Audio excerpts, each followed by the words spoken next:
चलिए आगे बढ़ते हुए जिक्र बिहार का। बिहार में विधानसभा चुनाव 2025 का बिगुल अब बज चुका है और इस बार महिलाओं और युवाओं को साधने के लिए सभी राजनीतिक दल रोजगार को अपना सबसे बड़ा चुनावी हथियार बना रहे हैं। इसकी सबसे बड़ी वजह यह है कि राज्य की 58% से अधिक आबादी 25 साल से कम उम्र की है और इसी मुद्दे को भुनाने के लिए इंडियन यूथ कांग्रेस ने शनिवार को पटना में महारोजगार मेला का आयोजन किया। अब इसको लेकर कांग्रेस सांसद राहुल गांधी का भी बयान सामने आया। दरअसल बिहार को राहुल गांधी पहले क्राइम कैपिटल ऑफ इंडिया बता चुके हैं और प्रदेश में बढ़ रहे अपराध को बड़ा मुद्दा बनाया है और अब राहुल गांधी ने नीतीश सरकार को रोजगार के मुद्दे पर घेरा। राहुल गांधी ने सोशल मीडिया पोस्ट एक्स पर 20 जुलाई को महारोजगार मेले का वीडियो शेयर किया और बिहार की नीतीश सरकार पर निशाना साधा। उन्होंने कहा कि बिहार की बेरोजगारी समाधान कांग्रेस और इंडिया गठबंधन करेगी। उन्होंने वीडियो शेयर करके लिखा कि राहुल गांधी की तरफ से लिखा गया कि महारोजगार मेला में उमड़ा ये जनसैलाब सिर्फ एक भीड़ नहीं है, एक संदेश है कि बिहार का युवा अब भाषणों पर नहीं रोजगार से अपने भविष्य चाहता है।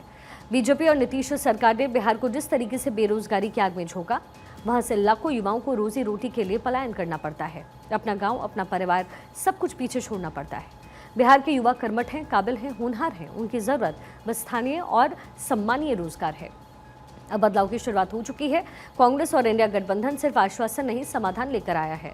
हमारा फोकस साफ है, हुनर को हक, हर युवा को रोजगार, रोके पलायन, साथ रहे हर परिवार, और इसी रास्ते बनेगा एक समृद्ध बिहार। राहुल गांधी ने कहा कि अब बदलाव की शुरुआत हो चुकी है। कांग्रेस और इंडिया गठबंधन सिर्फ आश्वासन नहीं, समाधान लेकर आया है। हमारा फोकस साफ है, हुनर को हक दो, एक युवा को रोजगार दो, रोके पलायन, साथ रहे एक परिवार, और इसी रास्ते बनेगा एक समृद्ध बिहार। आपको बता दें, सीएम नीतीश भी कर चुके हैं नौकरी का वादा। हाल ही में प्रधानमंत्री मोदी भी मोतिहारी की सभा में एक नई योजना की घोषणा कर चुके हैं और इस योजना के तहत 1 अगस्त से पहली बार प्राइवेट नौकरी करने वाले हर एक व्यक्ति को 15,000 रुपये दिए जाएंगे। इसके लिए केंद्र सरकार ने 1 लाख करोड़ रुपए का बजट भी निर्धारित किया है। मुख्यमंत्री नीतीश कुमार भी अब पीछे नहीं है। उन्होंने हाल ही में वादा किया कि अगले 5 साल में 1 करोड़ नौकरी और रोजगार के अवसर युवाओं को उपलब्ध करवाए जाएंगे।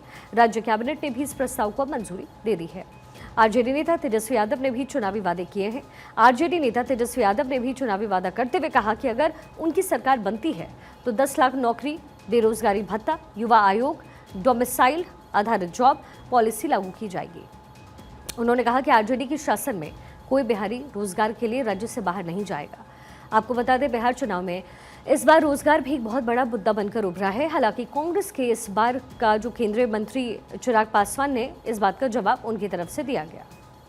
वो जिनके साथ सहयोगी हैं, चिंता बढ़ जाती है कि अब कितने औरों की जमीन लिखवाएंगे ये अपने नाम, क्योंकि जब जब ये लोग नौकरी देने की बात करते हैं, रोजगार देने की बात करते हैं, लैंड फॉर जॉब हम सब जानते हैं। और अब तो कल भी सुप्रीम कोर्ट की तरफ से भी जो आदेश आया उसमें भी इन लोगों को निराशा ही हासिल हुई है। तो ऐसे में अब जब ये लोग दोबारा नौकरी बांटने की बात कर रहे हैं तो ना जाने कितने और गरीबों की जमीन अपने नाम लिखवाएं। अब कहा जा सकता है कि बिहार की राजनीति में रोजगार इस बार सबसे बड़ा हथियार बन चुका है, लेकिन देखना होगा कि युवाओं के इन सपनों को हकीकत में बदलने का मौका किससे मिलता है या फिर ये वादे फिर से हवा हो जाएंगे।